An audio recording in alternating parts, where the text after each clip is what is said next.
In this video, I will show you how to change date and time on your phone. First, launch open settings on your device. Now scroll down and get to general management. Here, tap on the option of date and time, select that. By default, set time automatically and set time zone automatically are usually enabled. If you want your phone to update date and time based on your current location, leave these options turned on. If you want to set date and time manually, turn off the automatic date and time option. Now tap on set date, select your preferred date, then tap on done. Next, tap on set time. Now select your preferred time from here, then tap on done. You can also turn off the Set Automatic Time Zone option off as well if you want to manually select a different time zone.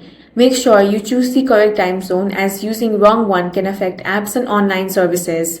If you prefer 24-hour clock, you can turn on the option of Use 24-hour format as well. That's all for this video. If you found it useful, make sure to hit the like button and subscribe for more videos like this.